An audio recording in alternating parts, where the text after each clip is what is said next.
La Yola.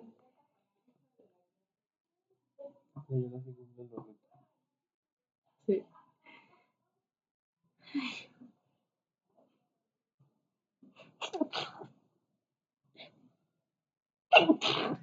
Ay, caray. Gracias.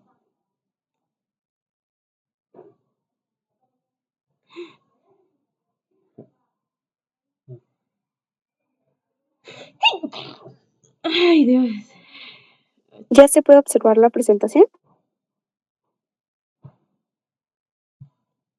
Sí, ya se ve.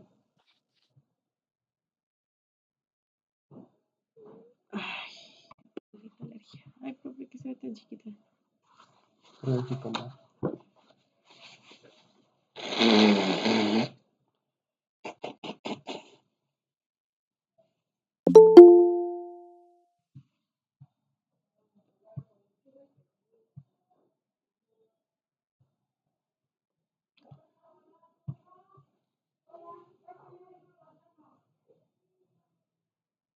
Ay.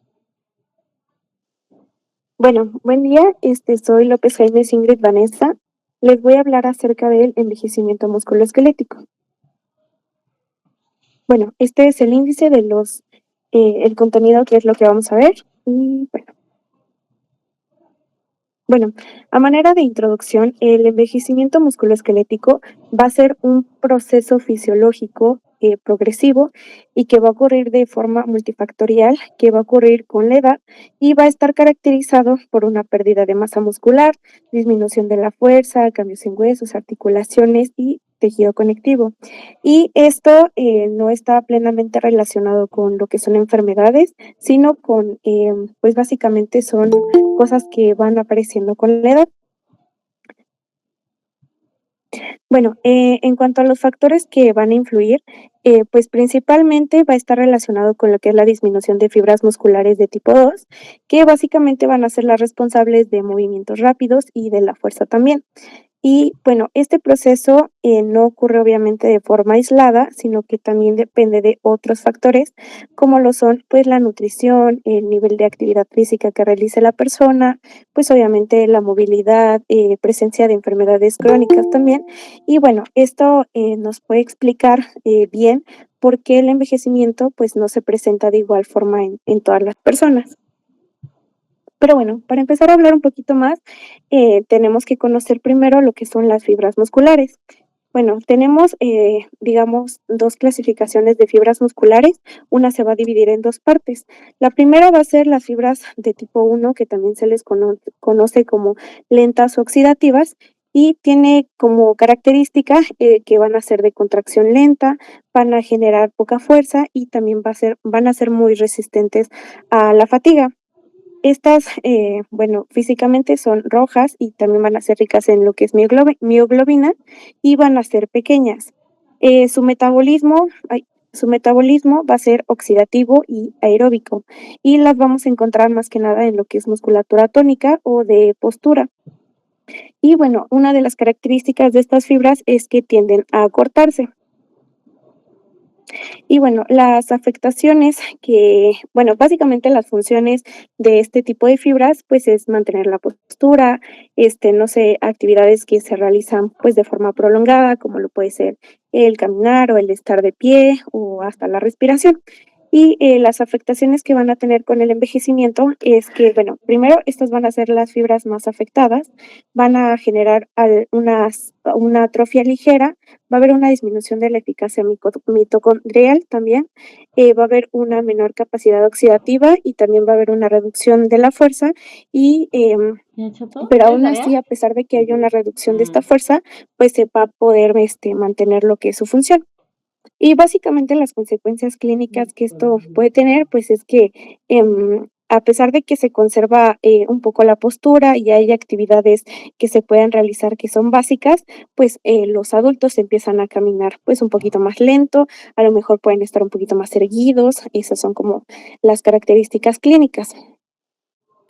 Ahora, hablando de las fibras musculares de tipo 2, esta es la primera clasificación, es 2A o también se le conocen como mixtas. Las pueden encontrar también como rápidas oxidativas o glucolíticas. Entonces, bueno, esta va a tener 2 partes.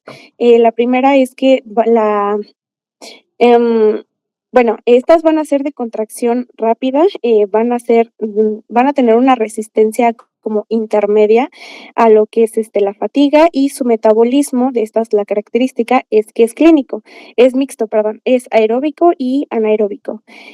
Y bueno, aquí, lo que les puse es que, por ejemplo, si hay una resistencia externa, como lo sería a lo mejor un levantamiento de pesas, cómo funcionan estas fibras es que va a haber un reclutamiento de fibras lentas inicialmente y conforme hay un aumento de carga progresivo o también de intensidad, va a haber un reclutamiento posterior de lo que son las fibras rápidas. Pero, al contrario, si se ejerce un ejercicio, que sea explosivo de forma abrupta o balístico, lo que ocurre primero es que hay un reclutamiento de lo que son las fibras rápidas, después, empiezan a reclutarse lo que son las fibras lentas, que va a ser básicamente mixto, y finalmente solamente se reclutan lo que son las fibras lentas. Entonces, bueno, pues obviamente el qué tipo de fibras se reclutan de forma, inmediata depende mucho del tipo de resistencia o el tipo de ejercicio que se esté realizando. Y bueno, pues básicamente en la afectación que hay con el envejecimiento, pues esta va a haber una atrofia moderada, va a haber una disminución progresiva de lo que es la fuerza y las fibras se van a convertir a tipo 1. Va a haber una menor velocidad de lo que es la contracción y también va a haber una respuesta a lo que es el ejercicio de fuerza. Bueno, básicamente, las consecuencias clínicas que podemos tener en esta afectación es que va a haber, cierta dificultad para algunas actividades, como lo sería el subir escaleras. O sea, no es que no puedan realizar las actividades, pero ya lo hacen como que con un poquito más de trabajo.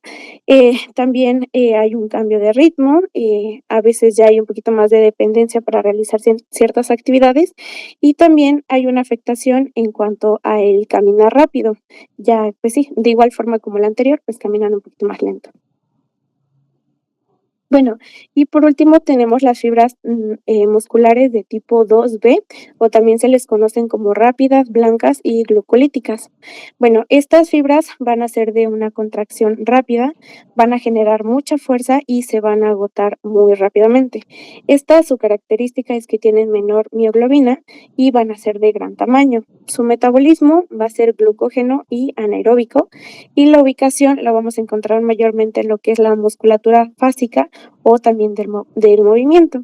Y bueno, una característica de estas fibras es que se van a debilitar si es que no se trabajan. Y bueno, la afectación con el envejecimiento, estas fibras van a ser las más afectadas, va a haber una atrofia marcada, va a tener una gran pérdida de lo que es la fuerza y potencia, va a haber una pérdida de lo que son las motoneuronas alfa y una denervación también, y las fibras de tipo 1, se van a convertir a 2A. Y también, pues, va a tener lo que es una disminución del diámetro de la musculatura, ¿no? Esto es muy característico. Y bueno, básicamente estas fibras se utilizan cuando se realizan ya sean saltos o sprints o también como lo que es el levantamiento de peso. Y bueno, las consecuencias clínicas que podemos encontrar aquí, pues básicamente es una pérdida de la potencia muscular, obviamente va a haber un mayor riesgo a lo que son caídas, va a haber fragilidad, también hay un mayor riesgo a lo que sería la sarcopenia, pero eso ya se hablará después. Y de igual forma, pues genera como que mayor dependencia funcional.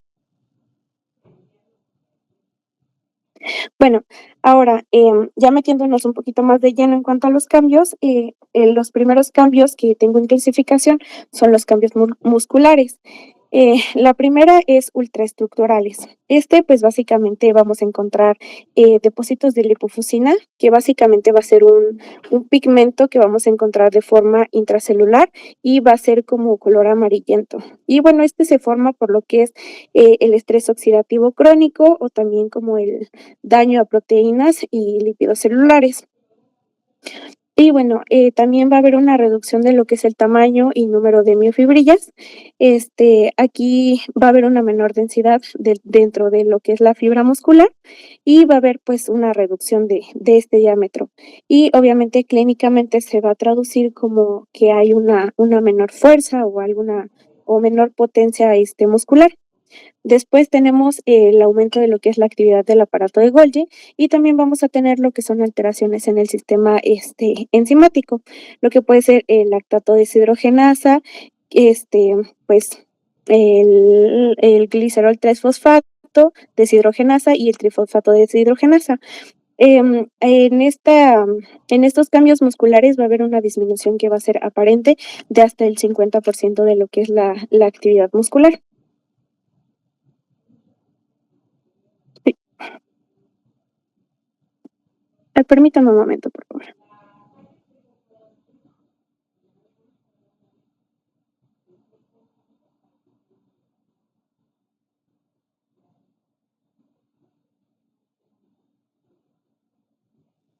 Ya, perdón, está fallando un poquito mi celular. Bueno, ahora en cuanto a los cambios musculares, también vamos a tener cambios, histológicos. El primero que vamos a tener va a ser la disminución de lo que es, el número de capilares. Bueno, pues esto básicamente, con el envejecimiento va a haber una reducción progresiva de lo que es la red capilar que va a irrigar a lo que es el músculo esquelético. Y bueno, obviamente, pues, va a tener una menor densidad capilar por las fibras musculares, y la distancia también puede ser mayor entre capilares y también las miofibrillas. También aquí no vamos a tener como tal una alteración en el uso del oxígeno, porque la capacidad de las mitocondrias, para utilizar este oxígeno, pues, se va a mantener. También vamos a tener lo que son, los cambios articulares. La primera es disminución del contenido de agua del cartílago. Pues, básicamente este cartílago articular va a perder como tal su capacidad para retener esta agua y se va a alterar lo que es su matriz extracelular. Y, pues, obviamente aquí va a haber una menor, como amortiguación de cargas, y el cartílago va a ser como que un poquito más rígido y también va a ser frágil. También podemos tener lo que es una reducción de, proteoglicanos, pues, básicamente, esto va a ser importante como tal en la elasticidad para el cartílago, entonces, pues, va a haber una menor resistencia como tal a una compresión y, pues, también va a haber un mayor desgaste, ¿no? También vamos a tener lo que es el aumento de ácido hialurónico, de sulfato, también va a haber una calcificación de lo que es el cartílago, esto, pues, porque va a haber como un depósito de sales de calcio en esta matriz, de cartílago, y esto va a aumentar lo que es la rigidez. Y bueno, también tenemos lo que es, una menor adaptación, obviamente, al estrés repetitivo. Pues, obviamente, va a tener una menor adaptación a lo que son, pues, cargas repetitivas, o no tiene tan buena capacidad de reparaciones. Entonces, pues, el resultado de todo esto es que va a haber una rigidez articular, también puede haber lo que es el dolor mecánico, o también puede, como que haber una predisposición a los cambios degenerativos. Bueno, en cuanto a los cambios óseos, pues tenemos lo que es la pérdida de calcio, el aumento de la reabsorción ósea, va a haber una disminución de las funciones de osteoblastos y también va a haber una función normal de osteoclastos. Bueno, y, en estos cambios óseos, mayormente intravehicular y en la reparación, va a haber una pérdida de lo que es el soporte horizontal, va a haber un mayor riesgo de lo que es el colapso ante los traumatismos, la remodelación ósea, va a estar persistente, pero va como que a trabajar en menor medida, y en cuando ocurren fracturas, pues va a haber una disminución de lo que es la circulación local, también puede haber lo que es un retraso de diferenciación de células osteogénicas y, pues, el tiempo de consolidación, perdón, puede llegar a ser hasta el doble de tiempo o hasta el triple. Y bueno, también podemos tener lo que es una influencia hormonal en estos cambios óseos. Básicamente, esta influencia va a ser por la hormona del crecimiento, estrógenos, andrógenos, y también, esto va a depender como bueno, puede variar entre cada persona y de la influencia que tengan en estos cambios óseos. Y bueno, pues ya a manera de conclusión, este envejecimiento fisiológico va a estar caracterizado por, pues, disminución progresiva de masa, resistencia del músculo y hueso, lo que va a condicionar a una menor elasticidad, va a haber una reducción de lo que es el rango de movimiento y también va a haber una mayor susceptibilidad a lo que es el daño ante la presencia de factores externos. Estos cambios obviamente van a estar modulados por lo que son factores hormonales y ambientales y por eso va a haber variabilidad entre cada persona. Y bueno, obviamente es importante reconocer estas modificaciones que nos permiten diferenciar lo fisiológico de lo patológico y obviamente si es patológico, pues orientar pues a estrategias para poder pues modificar eso y fisiológicamente poder preservar cierta funcionalidad y pues también mejorar una calidad de vida de las personas. Y bueno, eso sería todo de mi parte.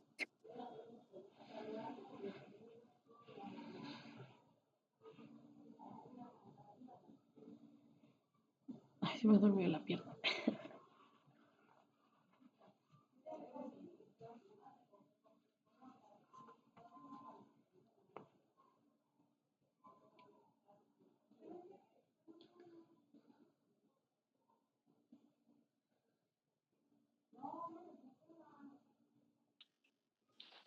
Muy bien. Muy completa tu clase. O sea, justamente nos hablaste muy bien de cómo esos cambios en el envejecimiento, o sea, si se dan cuenta, hace que se modifiquen varias cosas. O sea, por ejemplo, la marcha de los pacientes, que les dé más riesgo de tener osteoporosis, que se tardan mucho más, por ejemplo, en consolidar una fractura, etcétera. Entonces, estuvo muy bien tu presentación. ¿Alguien que tenga alguna duda sobre este tema?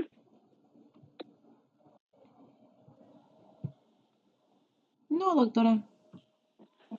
Muy bien. Entonces, vamos pasando a la siguiente clase, por favor. Sí, doctora, voy a presentar.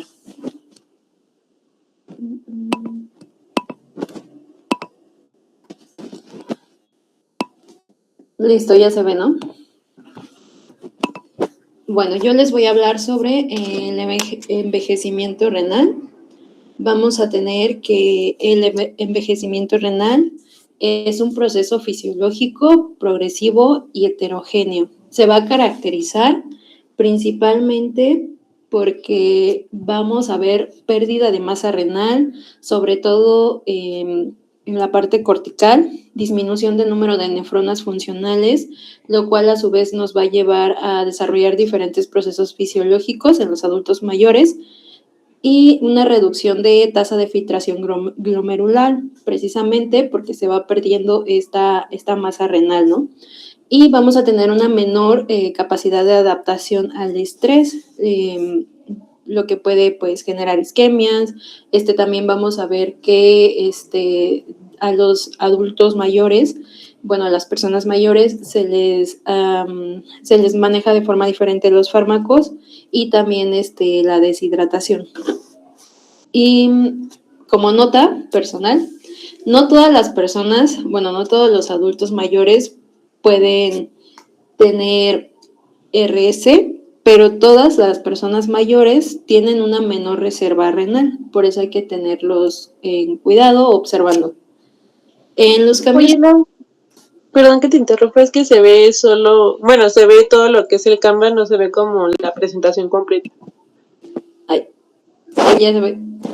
Sí, gracias. Gracias, perdón.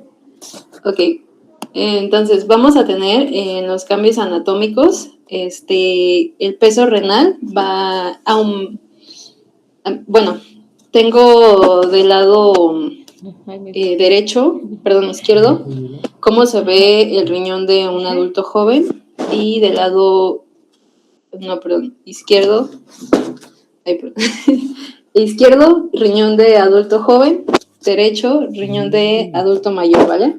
Vemos cómo hay una disminución de la masa pues muy evidente, ¿no? Vamos a tener que el peso renal de un adulto joven llega a los 400 gramos. En cambio, con los adultos mayores vamos a tener una disminución progresiva de hasta menos de 300 gramos en la novena década.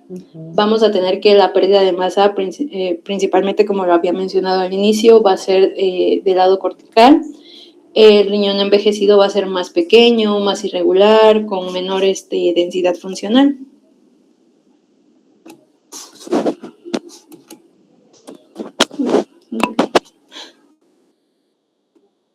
Bueno, y en los cambios histológicos vamos a tener que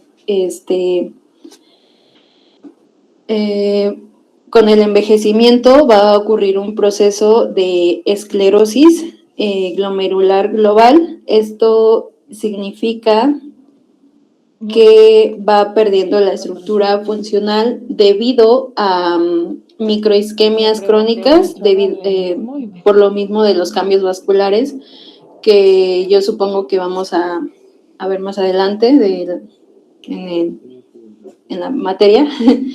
Y vamos a tener estrés hemodinámico, también estos cambios son debidos al estrés hemodinámico sostenido, al estrés oxidativo acumulado a lo largo de los años, y también las arteriolas eferentes se vuelven más rígidas, disminuye el flujo sanguíneo, y el glomérulo pues responde inicialmente con la hiperfiltración compensatoria con las demás nefronas restantes que sí están funcionando, ¿no?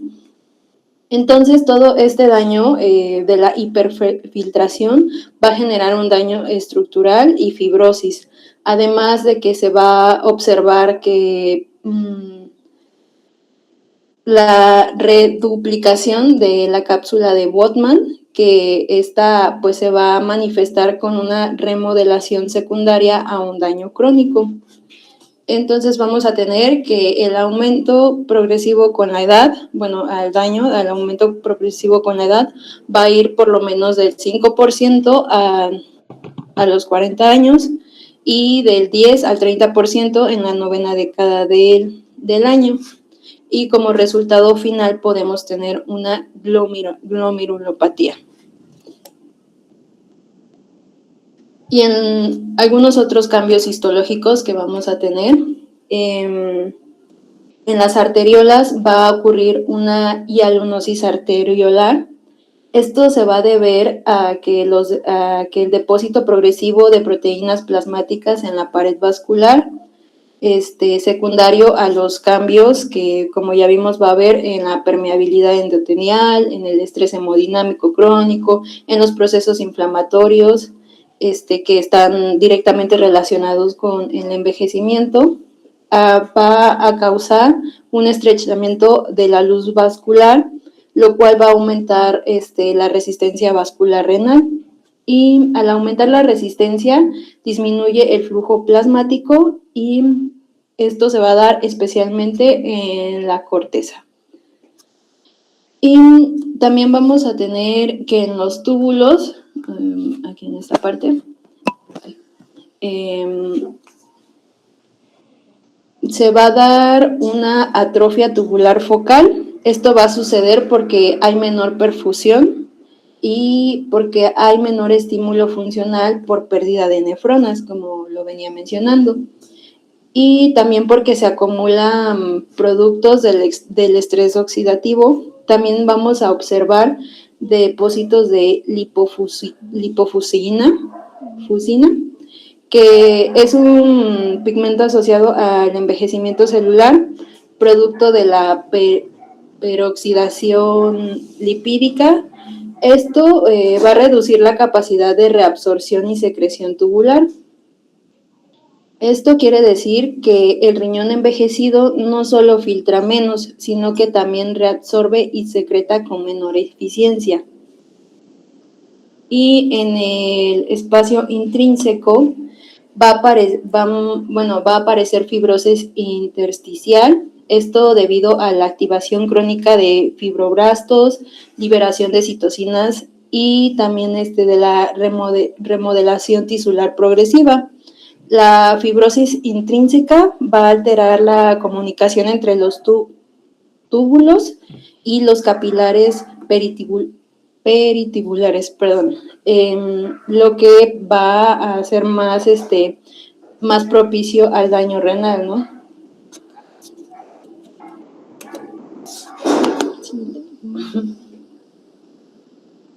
Bueno, y en los cambios funcionales,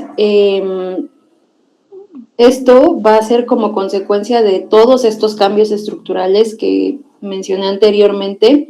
La tasa de filtración glomerular va a disminuir aproximadamente 1 mililitro por año después de los 50 años. Sin embargo, la creatinina sérica puede permanecer normal porque también disminuye la masa muscular, lo que pues reduce su producción, ¿no?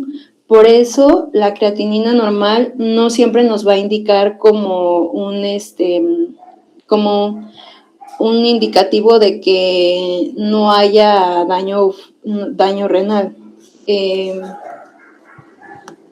No sé si se entiende este punto. O sea, como mencionaba mi compañera de la exposición pasada, pues el músculo va disminuyendo con la edad y por lo tanto, pues no, por eso la creatinina puede permanecer normal y se utilizan otros indicativos para evaluar el daño renal. Bueno, aquí puse que la creatinina normal es diferente a la función renal normal porque pues entre menos masa muscular, menos producción de creatinina. Bueno, y en el flujo plasmático renal vamos a tener que disminuye con la edad, sobre todo en la corteza. Existe una redistribución hacia los glomérulos, hacia los glomérulos yuxtamedulares, lo que aumenta la fracción de filtración. Y esto nos lleva a que represente un intento compensatorio del riñón para mantener la filtración pese a la reducción global del flujo. La evaluación de función renal del adulto mayor, perdón por la palabra ahí, vamos a tener que aunque el equilibrio hídrico se mantiene en condiciones basales, la capacidad de adaptación disminuye. Esto va a ocurrir porque hay menor sensibilidad a la hormona antidiurética, se altera el gradiente córtico-medular, hay menor capacidad tubular de concentración, como veníamos mencionando, por los cambios histológicos, y por eso también las personas mayores tienen un mayor riesgo de deshidratación y trastornos electrolíticos. Aquí, no sé si intenté como investigar un poquito sobre esta ecuación, pero no la terminé de entender del todo.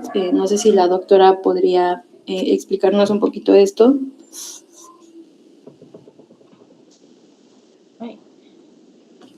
Bueno, lo dejaré para el último. Bueno, y la cisteína C es la que mencionaba para para detectar el daño renal en el adulto mayor, ya que es más confiable, menos dependiente de la masa muscular. Ya estoy por aquí. Lo que pasa es que en la computadora no tengo el micrófono, pero por eso no les hablo hasta el final. Pero justo. A ver, acuérdense justo que la creatinina es como el reflejo de la masa muscular. O sea, es lo que nos refleja es el metabolismo de la masa muscular. Entonces, en las personas mayores, pues como disminuye la masa muscular, pues no es 100% confiable. Entonces, pues tenemos varias formas de calcular la tasa de filtrado glomerular. Una de ellas es esta fórmula, la Cockcroft-Gold, no sé si se acuerdan de sus clases de fisiología. ¿Y alguien se acuerda de qué otras fórmulas tenemos para estimar la tasa de filtrado glomerular? Ay, a ver.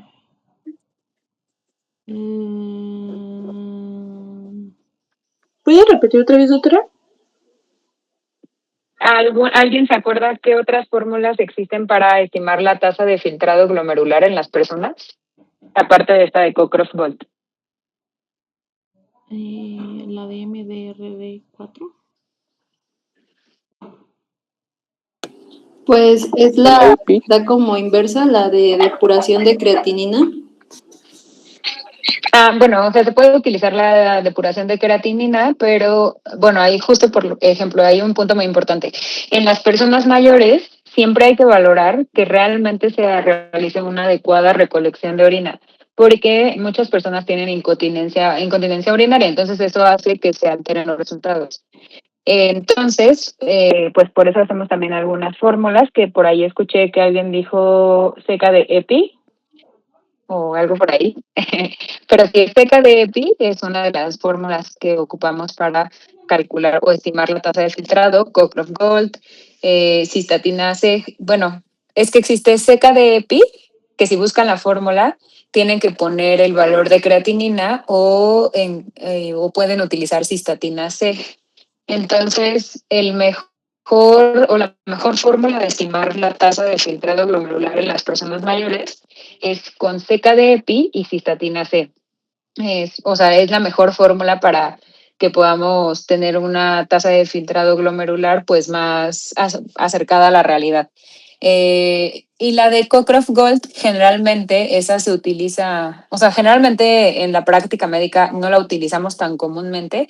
La que más, como les decía, se usa a todas las edades es seca de EPI. Pero Cockcroft Gold se utiliza para calcular generalmente como en los estudios de los medicamentos, en todas las pruebas, la fórmula que utilizan para calcular la tasa de filtrado, incluso para nosotros para ajustar algunos medicamentos podemos utilizar esa fórmula, la Cockcroft Gold, que es la que pues utilizan para algunos medicamentos, ¿vale? Para la mayoría. Y no sé si eso contestó su duda de lo de la tasa de filtrado glomerular. Sí, doctora, muchas gracias. Y nada más importante, entonces la tasa de filtrado glomerular, a partir de, pues, depende de la bibliografía, algunos 30 o a partir de los 30 o de los 40 años, disminuye de 0.8 a 1 la tasa de filtrado glomerular. Ajá, entonces, pues siempre hay que dar las recomendaciones adecuadas para mantener la salud renal, o sea, evitar AINES, evitar todos los nefrotóxicos, ¿vale? Omeprazol a largo plazo, etcétera. Y ya, puedes continuar. Ok, muchas gracias, doctora.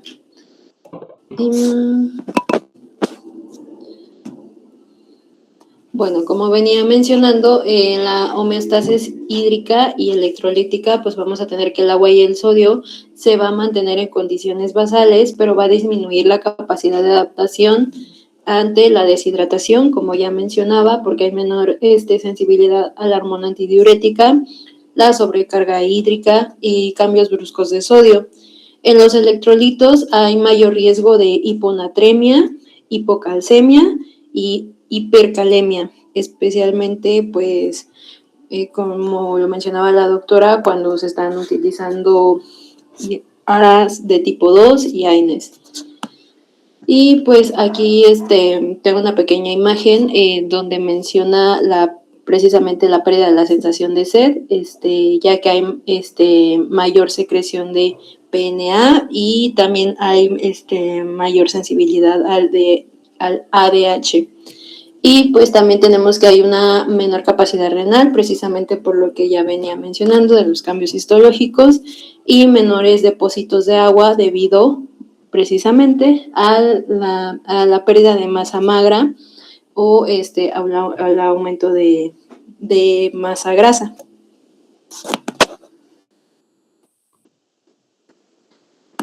Y vamos a tener que en la capacidad de concentración urinaria, la disminución de la capacidad de concentración se debe a la pérdida de glomérulos corticales, alteración del mecanismo multiplicador de contracorriente y la disminución de la respuesta tubular a la ADH.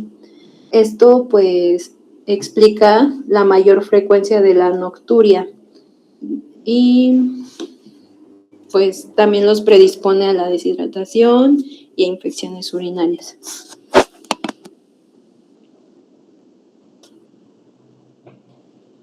Y en cuanto a respuestas a agresiones, vamos a tener que el riñón envejecido tiene menor reserva funcional. Esto significa que frente a una agresión como una hipotensión o un contraste intravenoso o fármacos nefrotóxicos, el daño puede ser más severo, ya que pues la recuperación es más lenta. No es que sea como un riñón enfermo, sino que es como un riñón con menor margen de error, si lo quieren ver de esa forma.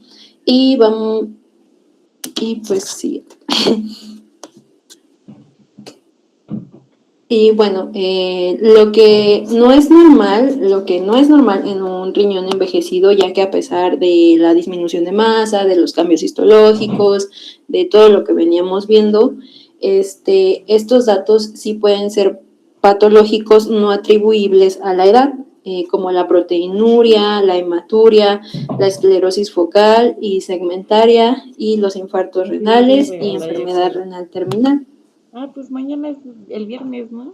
Y como conclusión, el envejecimiento renal va a ser un proceso fisiológico influido por la genética, el estrés oxidativo, ambiente y comorbilidades. La enfermedad renal crónica aparece cuando la pérdida de nefronas supera la capacidad compensatoria.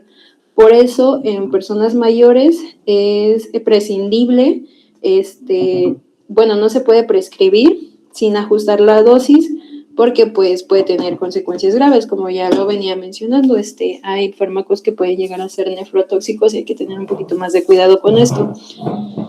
Y pues sería todo de mi parte. Muchas gracias.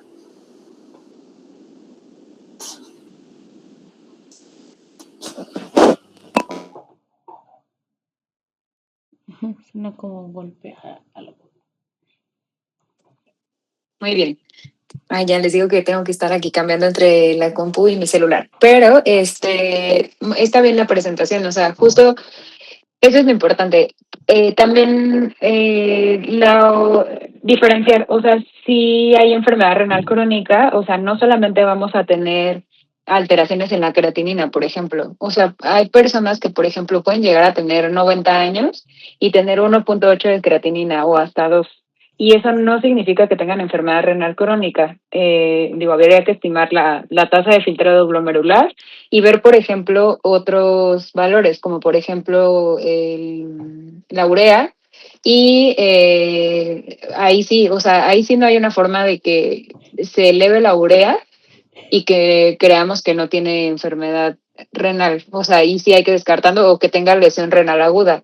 Entonces, hay que valorar, o sea, no solamente les decía la creatinina, siempre hay que ver la urea y, por ejemplo, o sea, si se acuerdan, en la enfermedad renal crónica, pues se acompaña a partir de Cadigo 3B, se acompaña de anemia. Entonces empezamos a ver otros cambios en los laboratorios, no solamente el aumento de la creatinina o el aumento de la urea, ¿sale? Siempre hay que tener como una adecuada valoración en eso, porque muchas veces sobrediagnostican enfermedad renal en pacientes mayores, que, o sea, me los mandan mucho aquí a la consulta por aparente enfermedad renal, pero pues no, o sea, la realidad es que ya cuando valoramos otros laboratorios, pues nos damos cuenta que es envejecimiento normal, ¿no? O sea, que no es equivalente tener creatinina alta, no es equivalente a enfermedad renal crónica, ¿sale? Y mientras tanto, pues no va a ameritar ningún tratamiento, solamente vigilancia y evitar nefrotóxicos, nada más. Y pues nada más, ¿alguna duda sobre este tema?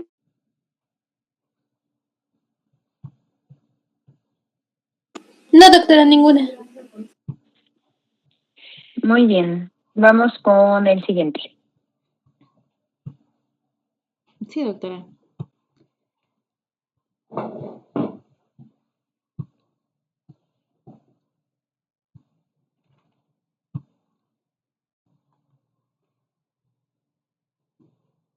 Bueno, buenas tardes, compañeros, doctora. En esta exposición yo les hablaré sobre los cambios que ocurren en el sistema cardiovascular durante el envejecimiento.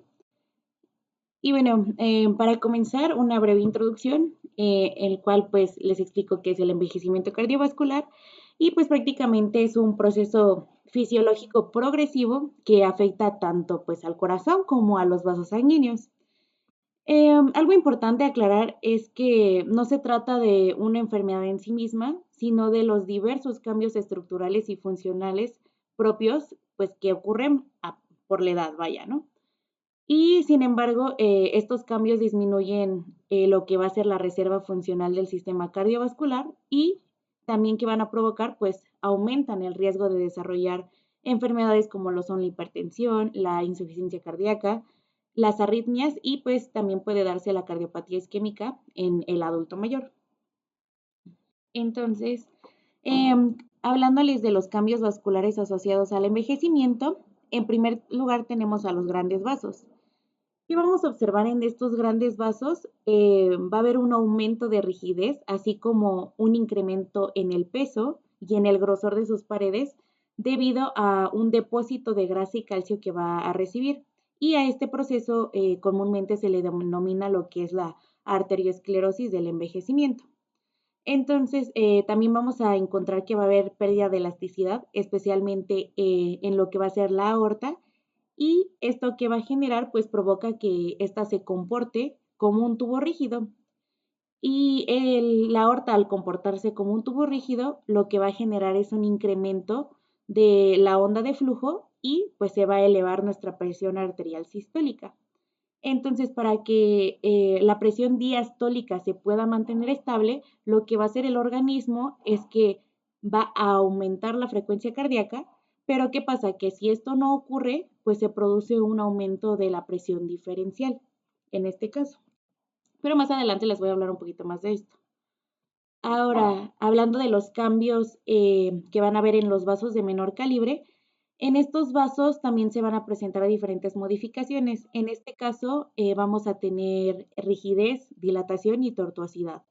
Y estos cambios se deben principalmente pues a la pérdida progresiva de lo que son fibras elásticas y pues las musculares. Y bueno, em, gracias a todos estos cambios que vamos a tener en estos vasos, pues vamos a tener diversas consecuencias hemodinámicas. En este caso, el aumento de la rigidez arterial lo que va a hacer es incrementar la onda de pulso, elevando principalmente pues la presión arterial sistólica, que era lo que les comentaba. Y para mantener estable la presión diastólica, pues va a haber un aumento, perdón, en la frecuencia cardíaca y si esta compensación no se llega a hacer de la manera correcta o más bien no ocurre, se va a incrementar la presión diferencial, que era lo que les decía, y esto es muy característico en el adulto mayor, para pues que lo tengan muy en cuenta. Ahora, hablando de los cambios en nuestro ventrículo izquierdo, este va a presentar una hipertrofia ligera, aproximadamente de un 10%. ¿Y qué ocurre? Bueno, en este ventrículo izquierdo, los miocitos van a aumentar de tamaño, pero con este aumento, estos se van a volver más vulnerables. Y con el paso del tiempo, la pérdida de estas células, que ya sea por apoptosis o necrosis, van a hacer que se reduzca su número total y que nos va a llevar como consecuencia, pues va a disminuir la capacidad máxima del trabajo del corazón y esto se va a reflejar en que va a haber una reducción del consumo máximo de oxígeno durante el ejercicio. Y esto es en general en todo el adulto mayor, incluso en los adultos mayores que hacen actividad física. O sea, esto va a ser en general. Y ahora hablando de los cambios en la función diastólica, es muy común que con el envejecimiento se presente una alteración pues en la relajación del ventrículo y que va a pasar que como consecuencia como consecuencia van a haber pues modificaciones en el tejido conjuntivo y aparte, aunque la fracción de eyección pueda permanecer dentro de los valores normales, va a haber un problema que va a radicar en el llenado en el llenado ventricular, vaya. Y aunque el valor se encuentre normal, el llenado ventricular pues va a permanecer disminuido, perdón. Y esta pues situación nos predispone al desarrollo de una insuficiencia cardíaca diastólica, que es una condición también muy frecuente en personas pues de edad avanzada. Ahora, por otro lado, los cambios auriculares que van a ocurrir, hablando de la aurícula izquierda, esta va a aumentar su tamaño en un aproximadamente un 50%, entre lo que es la tercera y octava década de la vida, por lo que este agrandamiento va a favorecer, el desarrollo de lo que es fibrilación auricular y también incrementa el riesgo de fenómenos tromboembólicos, al igual que de evento vascular cerebral. Entonces, este aumento este agrandamiento auricular, pues es demasiado importante. Y bueno, ahora hablando de las alteraciones valvulares que van a ocurrir, pues con el paso de los años se va a desarrollar una rigidez progresiva de las válvulas cardíacas. Principalmente esto es debido a procesos de lo que son fibrosis y calcificación. Y en muchos casos no existe una lesión estructural importante, sin embargo, pues pueden escucharse soplos sistólicos aórticos considerados funcionales, por lo que es fundamental evaluar cualquier soplo detectado, ya que, pues, como les comento, podría corresponder a una estenosis o si no también a una insuficiencia valvular verdadera o simplemente pues se presentó el soplo por el envejecimiento, pero pues es importante evaluarlo. Y también la hipertrofia del ventrículo izquierdo puede asociarse con una estenosis aórtica leve que puede desarrollarse secundaria pues a una fibrosis valvular. Y bueno, ahora hablándoles del sistema de conducción cardíaca, también vamos a tener diversos cambios. En este caso, pues durante el envejecimiento se reduce el número de células que contiene pues nuestro nodo sinusal. Y a consecuencia de esto también van a estar disminuyendo la velocidad de conducción eléctrica y pues también la capacidad del nodo para actuar eficazmente como nuestro marcapasos. Y prácticamente estos cambios van a estar explicando la reducción que va a haber de la frecuencia cardíaca máxima conforme va avanzando la edad, la cual puede estimarse de la siguiente manera. En este caso, hablando primero de los hombres, es un 220 menos la edad. Un ejemplo es, hablando de un hombre que tiene 60 años, pues tú le vas a restar a 220 estos 60 años y eso significa que va a corresponder a 160 latidos por minuto, que en teoría, pues su frecuencia cardíaca máxima sería de 160 latidos por minuto, vaya. Y por otro lado, el de las mujeres es 220 menos 0.6 por la edad. Y el ejemplo que les doy es igual, o sea, una mujer que tiene 60 años, entonces su fórmula sería 0.6 por 60, que eso es 36, y a 220 le vamos a quitar esos 36, por lo que la mujer tendría 184 latidos por minuto en este caso. Y bueno, todo esto, ¿cómo lo podemos ver nosotros? Pues en la práctica prácticamente, valga la redundancia, ¿verdad?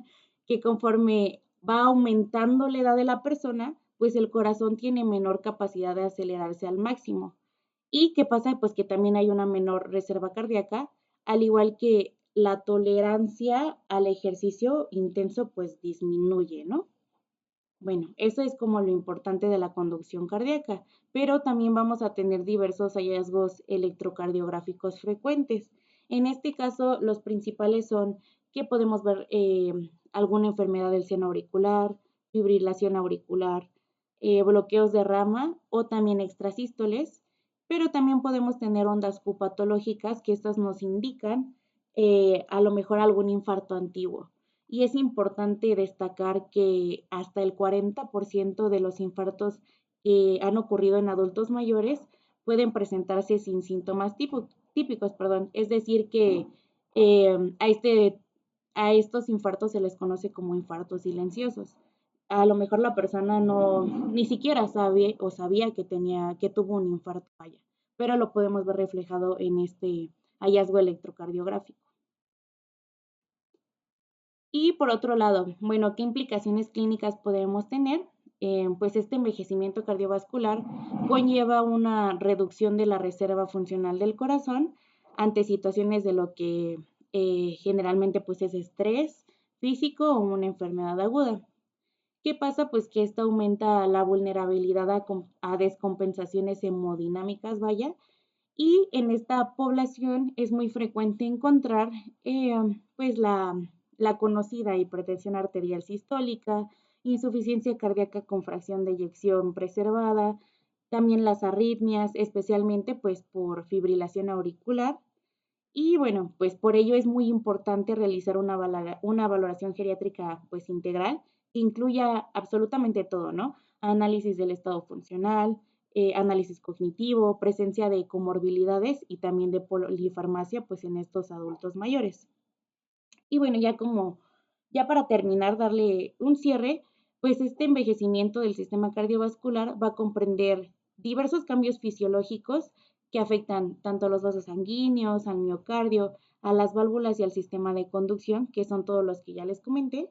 Y aunque muchos de estos cambios forman parte del proceso normal de lo que es el envejecimiento, esto hace que disminuya la capacidad de adaptación del sistema cardiovascular y claramente pues se aumentan el riesgo de enfermedades que ya les comenté.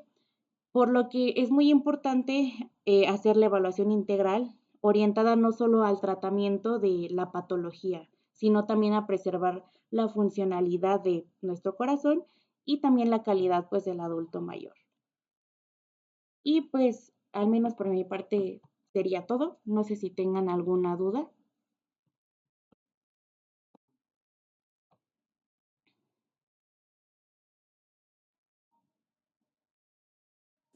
Por mi parte no tengo claro, claro. Muchas gracias. Muy bien, muy bien esta presentación. O sea, probablemente hablaste de todos los cambios, de las implicaciones que tiene y lo que da, pues, un corazón, pues, con la edad, ¿sale? Entonces, importante siempre, pues enfocarnos en que justamente hay que auscultar el corazón en todos sus focos, de arritmias, buscar soplos o cualquier otra alteración para poder investigar más a fondo. Incluso como evaluación general, siempre pedir un electrocardiograma inicial a todos nuestros pacientes. Y pues nada más. Si no tienen dudas, pues nos conectamos el siguiente miércoles, ¿vale? Cualquier cosa me escriben. Sí, doctora, muchísimas Sí, doctora, gracias. muchas gracias. Bye. Gracias, doctora. Hasta el próximo miércoles. Ay, anda bien trabado esto.